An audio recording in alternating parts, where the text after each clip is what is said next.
Welcome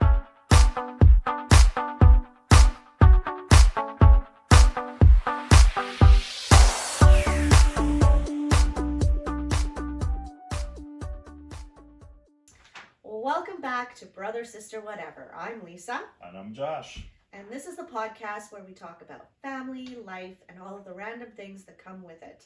Some of it deep, some of it funny, but all of it's real.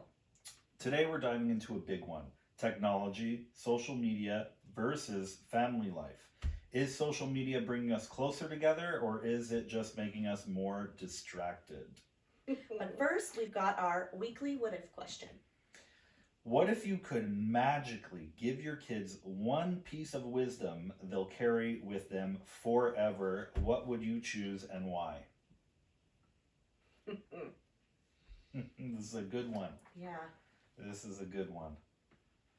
What piece of advice would I give? Huh. Me or you? You can start if you have one. I think I would give two different pieces of advice. Why? I think I would give two different pieces of advice just because... Like to each kid, you mean? Yeah, like one to for each each kid? Yeah. And I think I would do that just because, like, you know, gender. well, gender, sure, but like they're different. So it's like I can kind of see the paths already, you know? Yeah. So it's like I would kind of give... I will allow this. So I would say for Jet, my son, if I could give him one piece of wisdom, there's so many. There's so many things they Little need nuggets. to know, you know? Yeah. So it's tough, but I would probably say for him it would probably be like real simple. It would be something like, you know, do what you love. Do something that you love. Really stick to the niche or the thing that you just really enjoy and you know, thrive with that. Make a business out of it. Like, you know, like build that. I think that would be the one piece of advice I would give him. So, you know, I need him to know that he doesn't need to think about, you know, falling into the standard norm of like, okay, got to go to university and I gotta become this, or it's got to be meaningful, or, you know, I want him to know that like he has that entrepreneurial spirit. And so like I need him to focus on the thing that's going to bring him the most joy. For me, that would be, for Jet, that's it. And then Fallon, I think Fallon is going to kind of go into that mold. I just have a feeling. So even though, you know, the advice is still sound, you can do what you love, right? I mean, we try to always, I think for her, it's going to be something along the lines of just, you know, watch your back.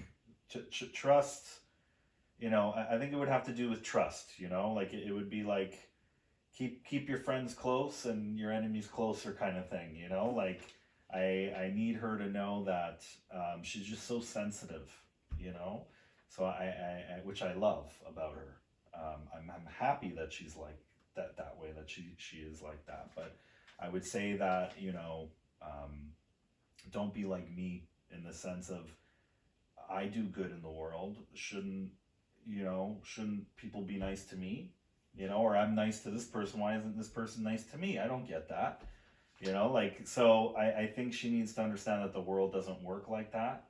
So if that would be my piece of advice, that the world doesn't work like this. Be nice, be kind, expect nothing, and just be careful who you trust. Those are very good. So. Those are very good. My kids. Which would be trust your gut. Mm-hmm. There's a voice there for a reason. That's good. And it will never steer you wrong. It's true.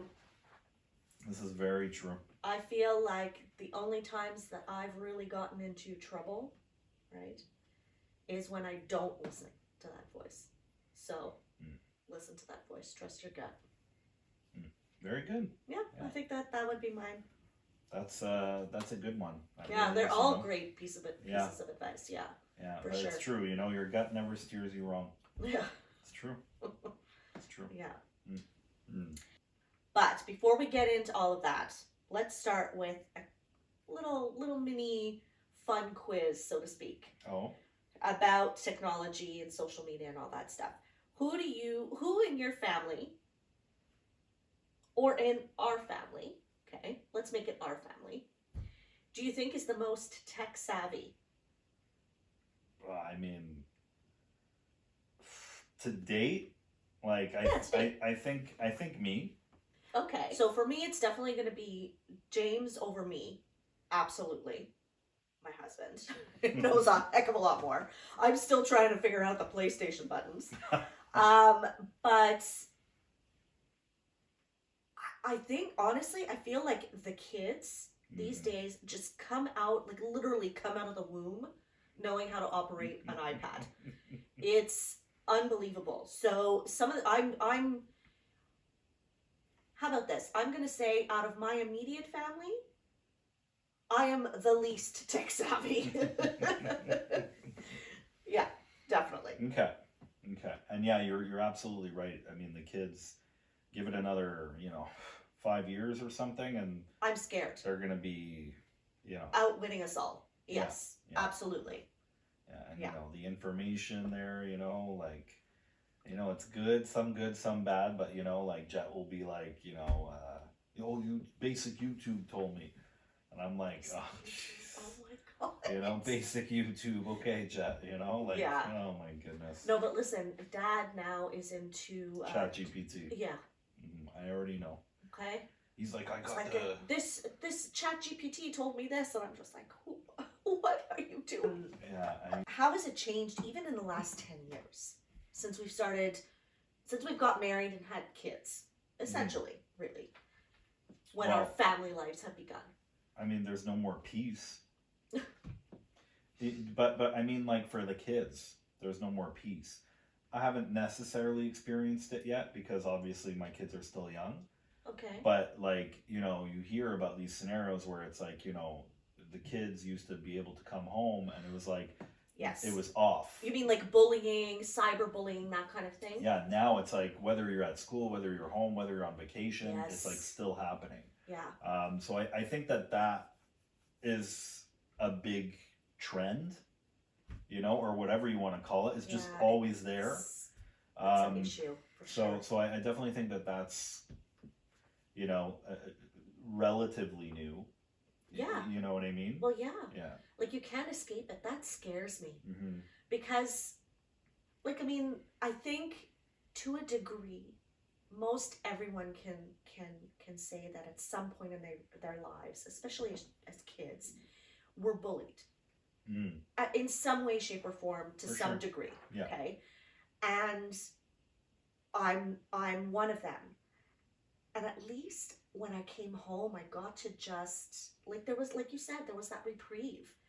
It's like your safety net, right? Like your security blanket. Yeah. You're safe. But that aspect of it actually really, really scares me. Mm-hmm. Because I don't know how to, like, handle that. I don't know. Like, the only way that you could avoid that is by taking away the thing that you fear, so to speak, right? It's like not allowing phones or iPad time or all of that stuff. But then, like, you know what I mean? Yeah. It's like... I mean, specialists say we should be keeping our kids away from the screens for as long as possible. Yes. Yeah. See, the specialist that was a little bit more extreme that I was listening to, which was like, for example, he would say, like, my kids, they didn't touch a screen until they were 15. Okay, but how old are they now? But right? My point is, and if the kids are 15 now, at what stage was technology at when they were kids? Right. Certainly not the stage it's at now. Mm-hmm. So, like, let's compare oranges to oranges. Yeah, but I guess he's saying that, even if you have kids right now, those kids should not have screen time until until at least they're into their teens, like 15, 16, etc., which I feel is like impossible. I do too. You know, I mean, I feel like that is as much as I like impossible. that statement. I like that statement, but and it's because show me how. it's because he talks about the brain. He talks about what it's doing to the brain. Basically, talking about how well, it's dopamine, when they do the neuroscans on the brain, it looks like the brain is dying. Oof. You know, like cells that would spark normally are not sparking anymore. You know, and it's because of how, like, and then this goes into his theory of depression and anxiety, and you know, so it's interesting. It's interesting. Yeah, and terrifying all yeah, at once. Yeah, absolutely. So we went from like, you know, texting was a big thing. Oh yeah. And do you remember when it used to be, well, texting is taking over the phone calls, right? Like nobody talks anymore; they only text. Yeah. But then FaceTime and video calling has kind of had that resurgence, so that's nice. So I feel like those are all great ways to keep in touch, right? COVID. Do you know what we did for New Year's Eve? Instead of going over to friends' houses, like a friend's house like we used to, we FaceTimed. We each had our own little snacks and champagne and the whole shebang, and we FaceTimed for the evening. Oh my goodness. Like, I mean, so think about it. Those are kind of nice options to have, right? Yeah. To have a connection with somebody or with several people, group chats and stuff like that you wouldn't normally have. And when does the line get crossed where it's almost like you're relying on those things, and now you're not making the effort to go see somebody in person, right? Yeah. You're not traveling to go see that person anymore because we've got FaceTime. Well, we got this, right? Yeah. I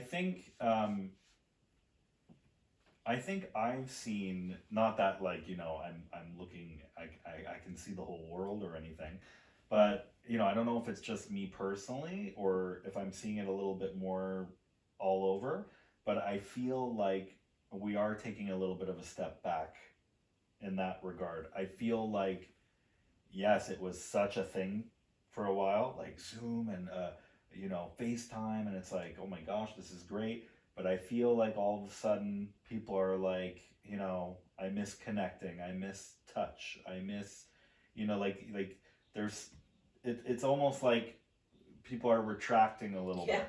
At least that's what I've felt, you know, a little bit. For sure. There's definitely pros and cons, right? Pros and cons to both. Like the screen time at home and like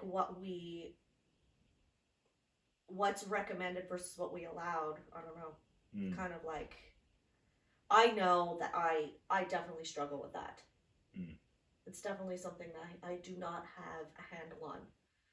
Do you know what I mean? With the kids, you mean? Yeah, with the kids. Yeah, same. But even with myself. Yeah, same. I don't really have a good, you know, grasp on it. Like, I'll just kind of be like, whatever. I see some parents where they're so like, boom, boom, boom. It's like the kids know, and I'm like, fuck. I'm like, that's like really good, you know? Like, that shit. is very good. That's what I should do, you know? But also, you know, sometimes I wonder if it's just a front because I'm there. I'm just saying, you know? It's something I think about. Yes, look at it even from your own perspective. How many times do you sit down to watch a TV show and you're also on your phone? I'll say the one, sure. It's like you can't. It's like you cannot. You can't. You can't concentrate on one thing, even if it's a fun thing. Yeah. You know what? I agree, and I'm definitely not gonna bullshit and say I don't do those things. I do, but you know what I've noticed changed a lot. I go to bed around 8, okay, and I notice that because of that, I'm doing a lot less screen time. Now let me explain though, because I know obviously I'm sleeping, but what I mean by that is I almost feel like the drug, Okay. where I would usually get it at 8 to 9, 9 to 10, 10 to 11. I feel like because I've starved the drug, because I'm sleeping, it's almost like during the day I've noticed, and it's actually only right now that we're talking about it, I almost feel like I notice like there's a little bit more of a disconnect for me with the phone now. And I'm like, huh. And I'm like, and the only thing I could possibly think to relate it to would be that change. Would be the change that I have 4 or 5 hours every day now consistently where I'm not on the phone because I'm in bed.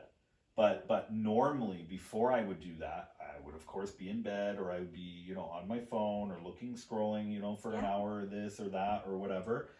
And so that is accumulative, right? So I think it's definitely helped, you know, and I wonder if it goes deeper than that. Maybe that affects how my mood has been. Maybe that affects how, you know, because I'm doing a lot of self, you know, like I'm working out, I'm doing, so, you know, there's a lot of things that could be factoring into how I feel. But I definitely think that any addiction, whether it's good or bad, I think if you are starving it a little bit, I think you will automatically feel a little bit better. Yeah. And this is something, I just realized it. This is something I do on purpose. I watch TV on my phone. And the reason why I do that is because I can't scroll. So I watch like Netflix on my phone. And I wonder if that's why I do it. And then that way, you know, like subconscious thought. That way I can't do anything, right? No, that's true. But if you're watching it on TV and you have your phone, well then you're gonna like scroll. Yeah, it's almost like you have to have like you have to have your hands busy with something, or it's habit. I don't know. It's habit. It's the, you know, and this is what I mean. Like when you, I challenge you to do an experiment and to figure out a time when you would normally be on the phone, on your phone. Hands down, as soon as I wake up. Okay, so I want you to try to do the same thing when you wake up for an hour. Try even just 1 hour where you're not going to check that phone. You're not going to do anything. Yeah. And I'm telling you, if you get that consistently going and then you start adding a bit more time, see what it does to you. You know, either you're going to want to kill me, or, you know, you're going to notice something. No, I'm, you know what? Challenge accepted. I'm going to try that because I find there's scientific proof, Josh, that kind of thing fucks with your brain in many ways, right? But like, do you ever get the scenario where it's like, person's on the phone and like you walk in and you're like, hey, how's it going? It's like, hey. Like, maybe they'll give you the eye contact, but then it's like right back to the phone. That kind of, you know, it bothers me a little bit. And it's that obsession. So, like, I come in and the kids, you know, are like on their iPad and, like, you know, they lift their eyes, you know, to, oh, hey, daddy, you know, like they're happy. But then it's like right back to the iPad. And, like, I don't know. For me, it's like, you know, if it was homework or okay. But it's like, you know, is it that important? Like, you can't just put down your phone for 5 seconds? I'm guilty of that for sure. Yeah. Absolutely. And don't get me wrong. I bet you, as I'm saying it, there's probably little flashbacks happening in my head where I probably do it. You know what I mean? No, of course. But, like, I mean, James and I have had conversations where we're both on our phone and we're talking to each other at the same time. Yeah. Like, yeah. Yeah. You know, it's completely taken over. Yeah. And I agree. I truly believe in the art of looking somebody in the eye is dying. Oh yeah. Looking somebody in the eye while speaking. Yeah. Is dying. It is absolutely dying. Yeah. So what is this tech-free family time? Well, you know what? I can't even say that with a straight face. I was going to say we have Friday Family Fun Day. Maybe we might sit down and watch a movie, and I make sure that the kids don't have the iPads, but I'm still there with my fucking phone. Like, I mean, come on. Oh, yeah. I'm just as bad. We don't even really have a non, you know, for it to be a non-tech moment, it would be like something like, you know, we're at ISO or we're at like Cineplex, or, you know, that's the only way that it will be complete. But if it has something to do with being at home, chances are there's going to be some tech somewhere, you know, and, you know, I embrace it in many ways. Yeah. I just feel like there's a difference from being obsessed and using it as a tool, you know? Yeah, I have 2 points. The first point was going to be, it feels like it could be obsession, but I actually don't think that's the right word, personally. I feel like it's a mindless activity. It's a mindless habit that sometimes you don't even know you're doing it. Obsession feels intentional almost. Mm-hmm. Do you know what I mean? So then that would sound like addiction. Yes. Yeah. Exactly. Like a mindless, like it's an addiction. Yeah, well, you're an absolutely.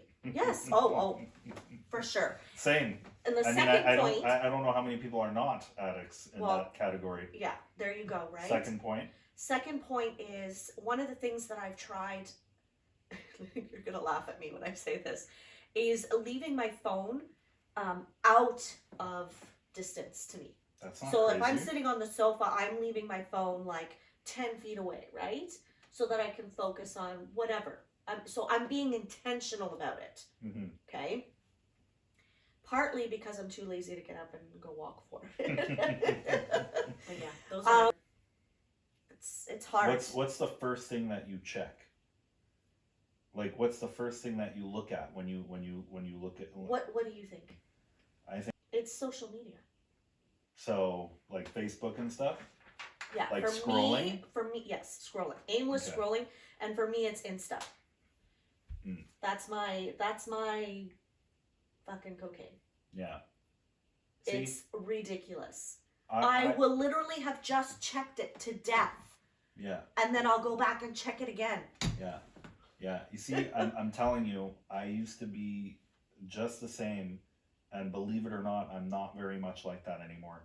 And it's I'm convinced it's because I'm getting 4 or 5 hours of no phone time where normally I would be. It's because you've realized, you've narrowed it down to where your scrolling time was these hours where you would just be relaxing, chilling, but because your habits have changed in terms of sleep and working out and all of that stuff, it's naturally progressed to where those times are now not there for you anymore. Yeah. Probably I think it's about trying to break the habit, the addiction, so to speak.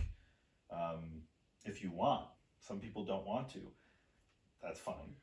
I mean, I think there's a time and a place for it. That's where I struggle with it. It's like, why every once in a while it's okay to just, I think it's okay to just scroll through and watch a couple of YouTube videos or go on Instagram and scroll for a couple of minutes. But it's when you're sitting there for like hours and like life is passing you by, that's when I feel like, okay, you need to get a hold of this nonsense. But we can argue with that. Like, don't be too hard on yourself.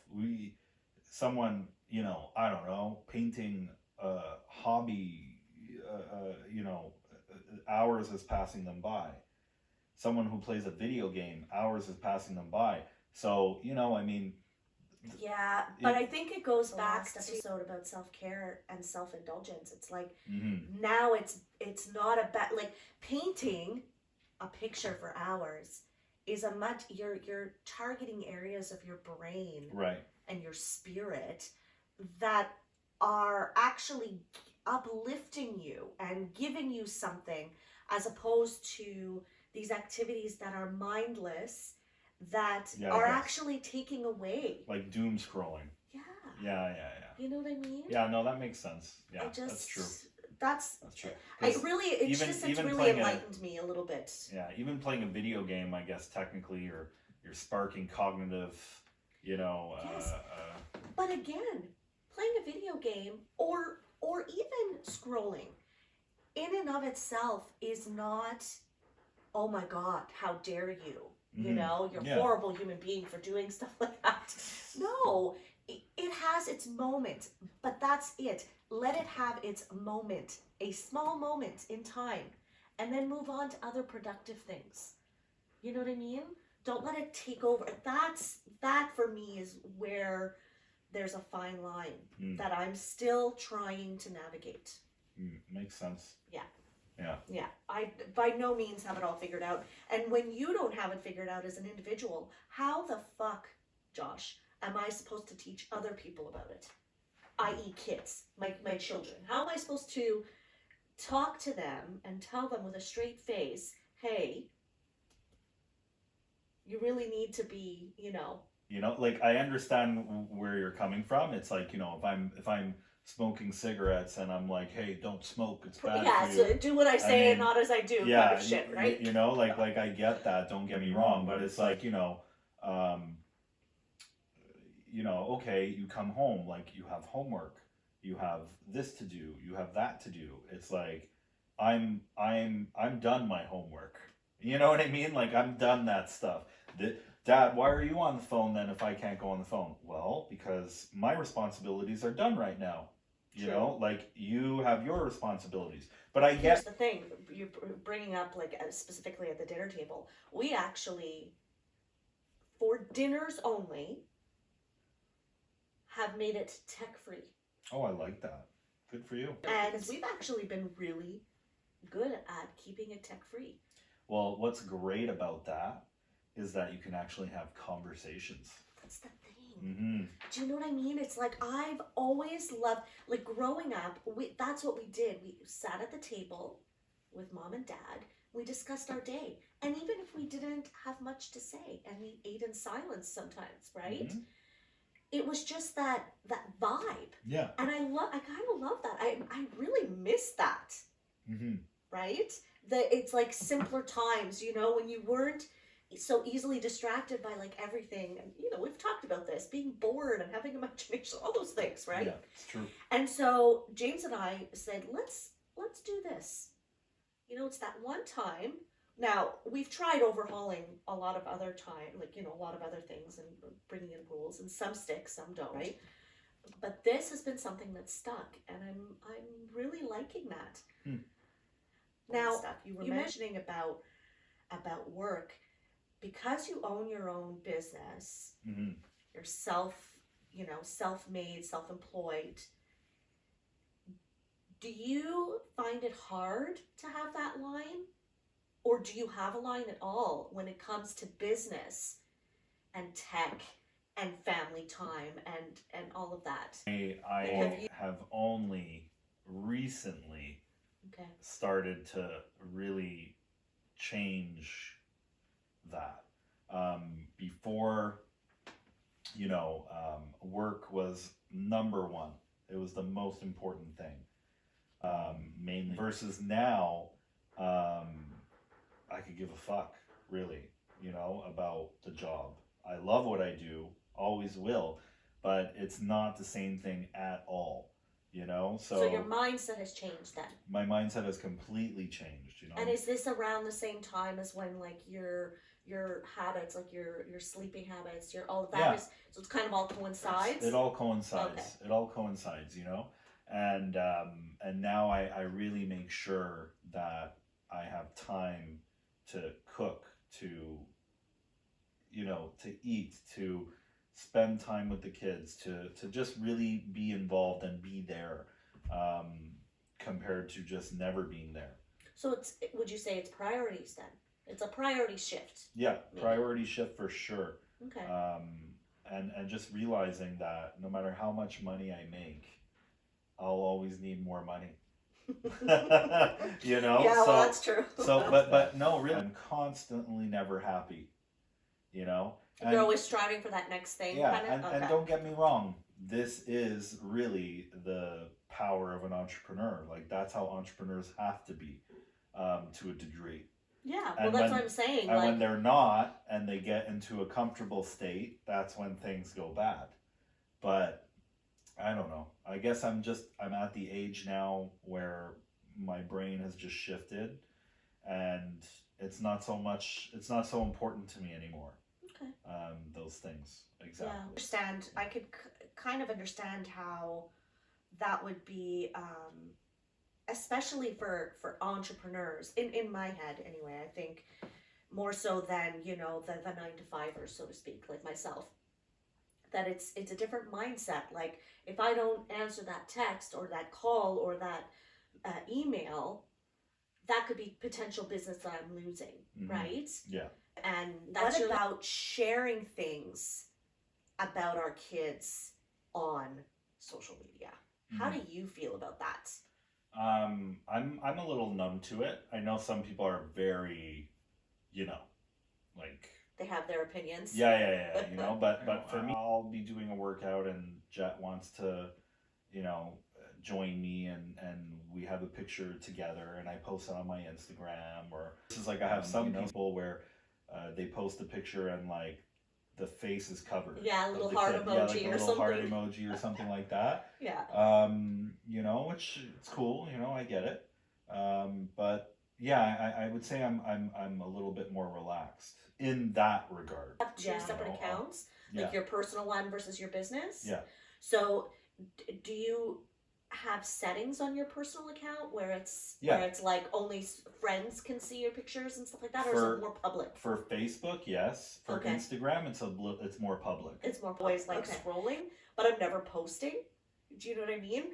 So like everyone, maybe twice a year, I'll post like something with the kids. Mm-hmm. And when I do, I'm not too worried about it because my settings are pretty strong, so to speak, and like only friends can see it and it's not available for public view and blah blah blah. To make the whole argument is they don't get to make that decision for themselves, right? Right. And so until they can make that decision for themselves, they're gonna like hide them or cover their faces or whatever. But then why bother posting at all? Well, yeah. I'm just kind of like, okay, I respect and understand that argument, but then why bother putting it up at all? Yeah, and to me, I guess it's not even a big deal, So like, no, if not they really. get older and they're like, Dad, I'm so upset that I'm on, your Instagram, like my baby pictures, then okay, I'll delete them. Yeah. Like, if you could get rid of one piece of tech from your house, what would it be and why?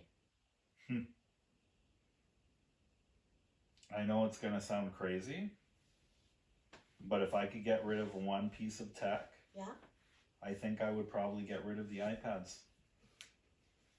Yeah, believe it or not. So here's the thing, do they each have their own iPad? Yeah, but also there's a double standard to that.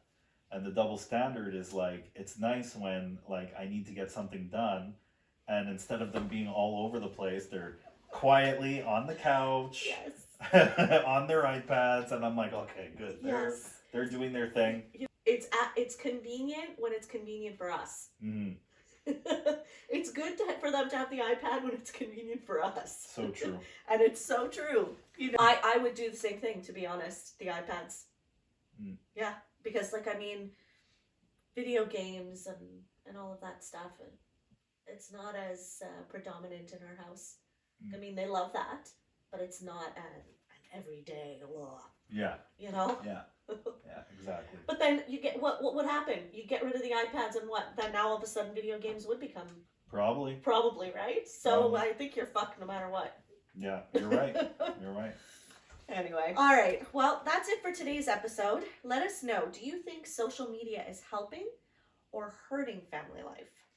And don't forget to answer our what if question in the comments or message us on Instagram. So make sure to follow us, subscribe, and share the podcast at brother.sister.whatever. And as always, we'll see you next time on Brother, Sister, Whatever. bye, guys. Bye.